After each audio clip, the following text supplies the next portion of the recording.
Well, esta cena aqui, indiquei bom, foi 2010, a mim mesmo, quando teve o Bolshevik de nosso partido, nós sabemos que a emenda é agora aceitada em 2010, tem estatuto é isso aqui. Não aceitar, como este bem uma geschillen regeling, então é está independente, é está bindend também para juristas geschillen. Então, não vota 140 de 150, que não vai all out bem. Pero não quer executar mais para Kiko, sonari para que o Rijksminister vai para a força. Então, é hora não queda reaque. É hora está secretário, promete para o ministro Plaster, através do voorstel, e não vai, não entregue na a big eleição, a big knops. É hora que knops se entregue, como está secretário, então não se vai ter tratamento de geschillen regeling, pero elabora aceitar de Tweede Kamer, pero não a base de nós emenda com a nossa base de budget.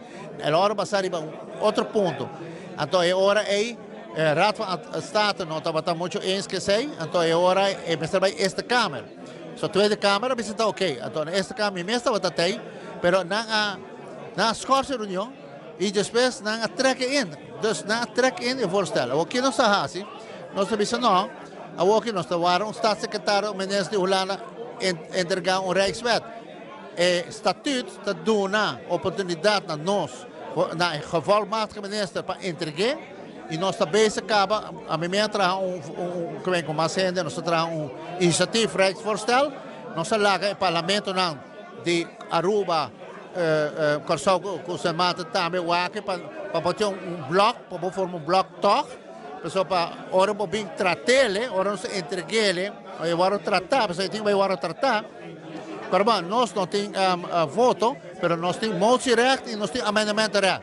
Nós temos que convencer o holandês a estar aqui. E não sabe, o professor, o hoogleraar de staatsrecht, também nós com nossa direção, com essa aqui, mas a nós não vota, mas a mim se quer que bota sentir que o momento está com não também aceitar isso aqui, pero tem gabinete novo, tem um papel que a roupa de a Tweede Kamer lei não novo, pero a mim não quer, mas é um problema, pessoal.